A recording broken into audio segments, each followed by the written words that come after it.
Ladies and gentlemen, good day today, and I'll be talking about MarkStrat 2. So you would have finished round 1 and 2 in the simulation. I will be talking about the MarkStrat 2, part 2, and that will be more about more interesting things which are coming up. So the success of your brand, of your team, will depend upon your ability to develop and position brands. So you as a team are brand managers, marketing managers. So we'll go through the following things. There are a concept called perceptual map. Perception, the word perception, how do I see things? How do I perceive things? So everybody has a different lens, and with that lens, they see things in a different way.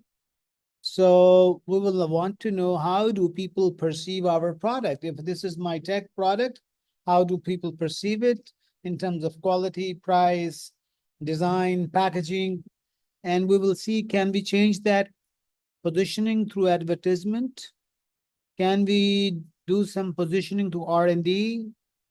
And is there any way of modifying a brand and launching a new brand? So we'll learn this thing, and then the new decisions for period 3 will be made based on our learnings.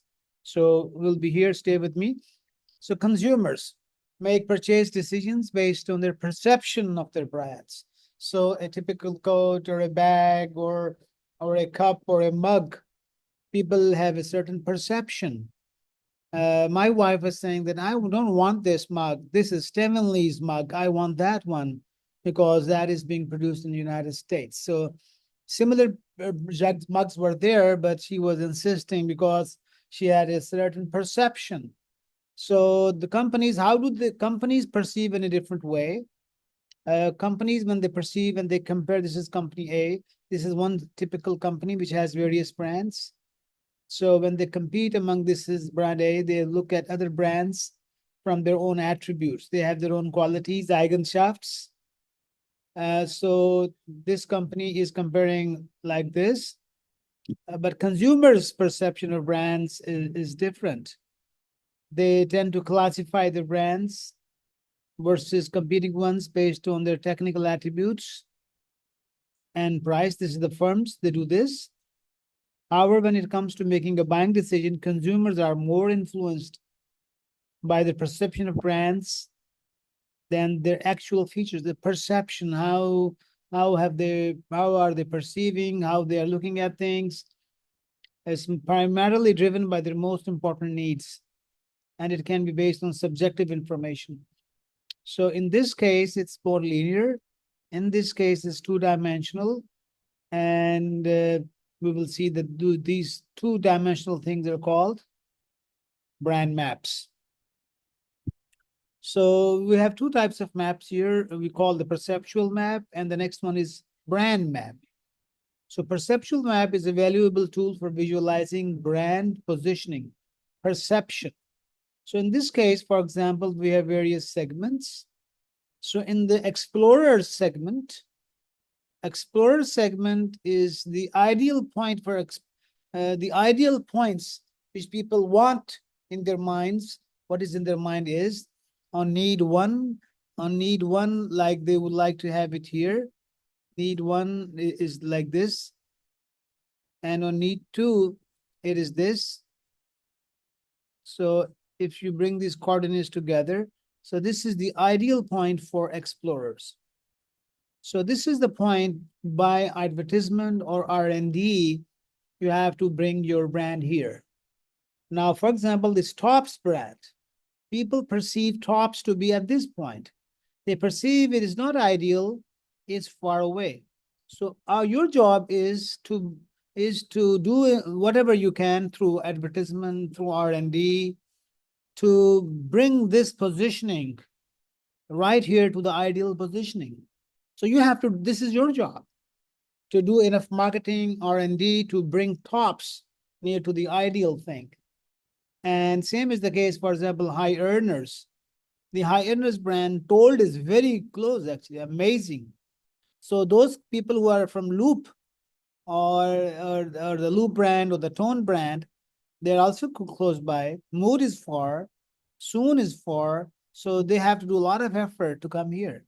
They have to spend money on advertisement and maybe on you see R&D.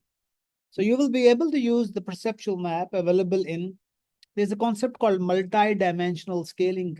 Multi-dimensional means many scales, many dimensions to analyze consumer ideal needs. So you will use these maps to understand consumers' ideal needs. What is their ideal need, one and two, in their minds?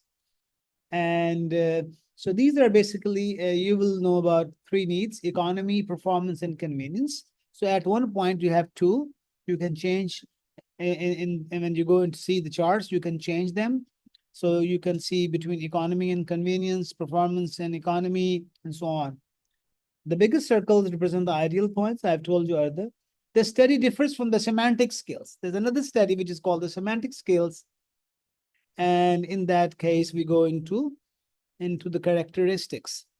In this case, in the perceptual map, you see they compare uh, on these scales: economy, performance, and convenience. The next type of map is called the brand map. So they go into the characteristics rather than consumer needs. So consumers think about economy, performance, and convenience. Here we have a lot of further detail. It can be features, it can be price, 6, 7 features. So the brand map is available in the semantic scale. Semantic means on a scale of 1 to 5, 1 to 7. And they will analyze ideal and perceived characteristics rather than consumer needs. So they don't look at consumer needs. The two maps will help you understand consumer needs and market brands' perceived position. And from these maps, for example, you see Explorer's ideal position is this. Top's perceived price. Top's in terms of price is lower. In terms of features, it is almost same. So maybe you have to increase the price. And because it's a cheaper price, people think it is something of lower quality. So it means you have to work on the price here, increase the price here, so that this and slightly increase the features by one, and so it becomes here to the ideal point. So you may use, for instance, the MDS study, multidimensional scale, which we saw here, multidimensional economy, multidimensional 3, or you can use this semantic scales. Okay. So successful positioning demands long-term thinking and the ability to identify evolving opportunities. So in this simulation, you'll have to really look at 2, 3 years in advance, maybe. How do you know that? You'll have to look at reports. You'll have to forecast, do some forecasting. There's a concept called regression analysis. So if you dig down deeper, there'll be a facility for regression. And if you look here, why do you need long-term thinking? You need to understand the changing segment needs. For example, you are here, but the high earners segment's need is changing gradually. The HI is moving towards this direction. So if you are here in round 2 and you see that this is going to move here by round 5, it will be here. So you also do R&D, you need to do R&D, or you need to do marketing and advertisement in anticipation. If you don't do that, this will go here. There will be a huge gap and you will miss out opportunities. Another area is maybe there's a competitor. You were here, and you thought you are the only one and you are very close. And this was also moving, but you were very close. You were the market leader, but suddenly a competitor comes in. So you have to anticipate competitors. You have to anticipate where the segment is moving and try to be more closer. How can you be closer? Through R&D or through advertisement. Sometimes there's an empty space. Nobody's hereby. So you have to find a new target segment. So you will have to look at the qualities of this and you launch something new and you try to be as close as this. Sometimes there's a pressure on margins. Margins means like competitors are coming and the prices are going down and down. So in that case, you'll have to work on the base cost, work with R&D to bring a new product which is cheaper. And so you have to do so successful positioning. So you have to keep on positioning. It depends on long-term thinking and the ability to identify evolving opportunities. So these opportunities will be evolving. You'll have to have a quick look at. So there are two ways to reposition the brands. Number one is our advertisement and R&D. Through advertisement, this is your ideal position, and you want to move from here. So you can spend the money on advertisement research, you advertising on television, radio, signboards, and you spend that money, and you can go with the perception. Your perception is here. You can bring your perception here, closer to the ideal points. But if your product is far away from the ideal points, it's very difficult to cover this distance to R&D. So it means you have to spend something in marketing. Maybe you have to have a new product. R&D, you have to do R&D, ask engineers to do something new, which is close to this. So that means repositioning an existing brand to adapt to a new environment. It becomes very effective to reposition a brand by changing its physical characteristics than by advertisement alone. So advertisement sometimes doesn't work that much. So your success will depend on your ability to develop and position brands. So let's look further. So we have seen perceptual maps, positioning to advertisement. Let's go into positioning to R&D. So through advertisement, we can change the positioning to some extent. If you want to go for a bigger change, we need to go for R&D. And R&D is positioning through advertisement requires setting perceptual objectives. So example, this is the target. You are here. So you have to tell MarkStrat that I'm at coordinates 5,0, 5,5, and I want to move from here to 11,12. So you'll have to tell that. You have to give that numbers from the charts, and you have to spend money on marketing, and this is the way it will go there. So setting perceptual objectives in MarkStrat. So in terms of advertisement, you have to enter a significant advertising budget. So you're spending 2,280.50 for media, and you have to spend research for the media as well. And why do we spend here around 10 to 15% in advertisement research? Because the research team will find out which are the better ways to advertise, how to reach people, the colors, design, the actors, which scales you want to communicate with. You want to communicate through MDS or semantic scales. And then you have to tell them how you want to allocate these budgets across various segments. For example, they are doing 100% budget to professionals. The remaining all are zero. So all the money which are they doing they want to spend this money on professionals. And what type of dimensions would you like? For example, he's talking about multidimensional scaling. So he says that in terms of economy and performance, I want to go for -12 on economy, and I go into 12 on performance. So these are those 2 points that I want my product to be seen at this ideal points, -12 and +12. So now this information, when this will be given to MarkStrat, the advertisement research and the advertising team will be focusing on these coordinates.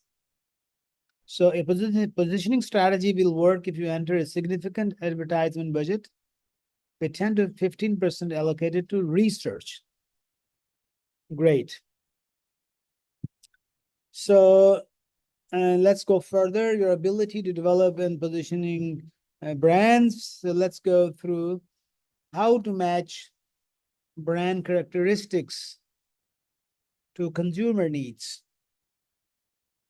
So consumer needs are generally, you see, for example, if you have 2 ways of looking at things. One is the multi-dimensional scaling, we call them, so you see price is a factor for economy. These 2 things, processing power and display size, look at performance. design, number of features, and battery life, they represent convenience. So these three things represent convenience. These two represent performance. Price represents economy. So let me read. Given the time necessary to complete R&D projects, the product specifications should be based on the expectations where the product should be positioned in the future. Whether you use semantic or the MDS, it is possible to relate the perceptual dimension or scale to an actual physical characteristics. So this doesn't have a number. These have a number on, these have a tangible number, the amount. These are a 1 to 7 scale. So how to people perceive this in terms of something in their mind? These things have a number. How to relate them? So we will see that the specification of physical characteristics of a product can only be done effectively by gauging the relationship between an actual product attribute and consumers' perception of that attribute. So let us see here. So why and when interface with R&D? Why do we need to, when R&D is required? R&D is required once again, that, for example, this segment, high earners, is moving. So you have to follow that. You have to do, the segment needs are changing. You have to follow that. Competitor has arrived and you have to do R&D to come closer. This segment is empty. You want to enter that. You are somewhere, nobody's here. So you are here and you want to move and capture that market. And this is moving here. It is becoming cheaper. You want to become cheaper by spending on R&D. So this is at these points, either you do advertisement, but advertisement will not work. So you will have to do R&D. Okay, how to do R&D? How to interface with R&D? So R&D will take place at least one period to be completed. It takes 1 year to be completed if the budget is sufficient. If not, the R&D will take 2 years and 3 years. So only completed R&D projects can be used to launch new products. So in this case, for example, I want to start a new sonite product. I will have to give a project name, EXPL, new project to target explorers. You can define description. Now, based on your research from your reports, you have found that my ideal point has the following features. Features, number of features 15, design on a scale of 3 to 10, 7, battery on 24 to 96, 80, display 36, and P power flocks and this. And I want it to be lowest possible cost. And budget allocation is 1,150. An estimated minimum base cost is $203. Budget required to complete is 1,150.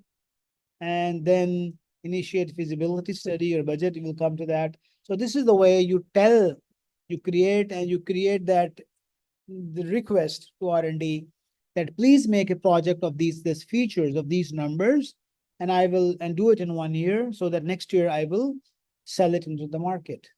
So choose a meaningful name, enter the desired physical characteristics, enter the desired base cost, allocate a budget.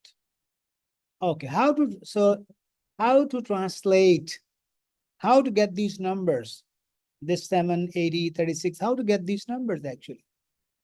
How to get these numbers? So these numbers can be two. There are various ways. Number one, copy the leader.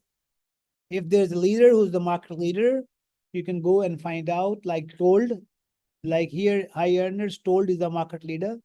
You can go to the report and see the told features is in terms of display is 24, in terms of power it's 70. You can copy this and you can check it from here and you can enter that data. In this example, you can copy told to target high earners, as this brand is very well positioned in performance, display power, in display size and processing power.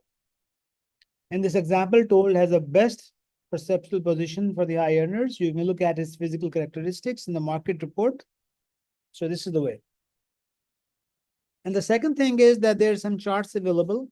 For example, you can see that the shoppers our rating is 4.2. This will be given. So what do shoppers, what is, you see, we will see that what is the relationship between processing power and perceived processing power. So they perceive, the shoppers perceive processing power to be 4.2. So what does this mean, 4.2?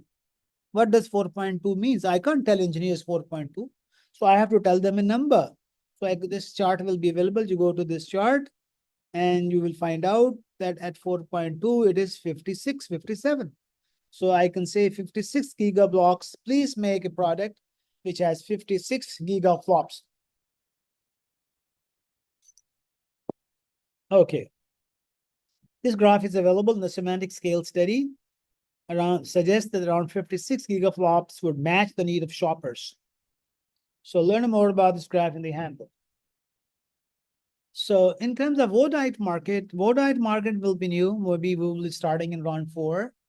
You can start in 3 as well. So Vodite market is very new. No data is available. No previous data is available. So no competitive offering is there. So in this case, if you want to find a number, what are the ideal characteristics? So you'll have to go to the semantic scale study, and the expected ideal value is equal to I. So, and in the handbook, the minimum maximum level C min and C max. Use the formula below to calculate the ideal attribute. So for example, you will get a chart, C min and C max. C min will come here, C max will come here, and I is your point which you like. You come here and you come down, and that is C. So how to know that? You just put that I figure here on a scale, and then you will get the C. So you can tell engineers that I want this attribute here. So the next thing to decide is what shall be the desired base cost. So what is the cost of this from the engineering point of view? What will they sell it to me? So choose the base cost that is in line with the base cost of comparable competitive products. So you can look at the comparable products. And the other thing is you can look at start with the margin. How much money do you need out of that? I need $50 out of that as a profit. If I sell this is the distribution margin, and this is to be the base cost. So you can do reverse, or you can ask R&D to develop this project at the lowest. You can just click, please do at the lowest possible cost. They will try to give you the answer. And how much budget is needed to do the project? There are 2 ways. One is the free, it was done right away. Run an online query. R&D will tell you the budget needed right away, and the project minimum, they will tell it. But mostly this is overestimated. So if it is 50, they might tell it $80 or $90. So maybe you lose money unused, and your money will be lost. Other thing is the feasibility study. You tell them, please do a feasibility study for me, and they will do it for you. But this takes 1 year. So you'll have to wait 1 year. And so once again, your success depends on your ability to develop and position your brands. Your company in a given period is limited to 5 brands per market, so night end. So it's very important to do optimal segmentation. Okay, so once a complete R&D project is complete, you can use it to modify existing brands. And so, for example, Solo, you have bought a new Solo. You can take this out, and the new R&D can be brought in. If you want to introduce a new one, that a new one will come here. So based on your how to do that, so you'll have to open this brand portfolio decisions, choose a name. You have to launch a new brand, robust. You have to give it a role. The base project from where it is coming has to be written, and then you will click here to launch. It's a new product will be launched. And if you want to modify an existing brand, you take the brand, you say I'm modifying it, but I'm using a different base now. So now the name will be same, but inside the project will be new. So bringing successful R&D projects in MarkStrat results in obsolete inventory. So you have made something new and the old things are there. So you'll have to withdraw them. They will have to, trading company will purchase it at a lower cost. So you'll get some loss, but this is how life is. So I will leave this. You can look at the manual. And so once again, your success depends on the ability to develop and position brands. So in this next round three, you'll be making decisions on R&D, initiating new projects, continuing or shelving uncompleted projects, launching new brands, and upgrading. And these are the previous things. So these five things will be discussed. And it's from here, it's your strategy. And looking forward to see you. I wish you an interesting game. And once again, thank you very much. Looking forward to see you. Goodbye.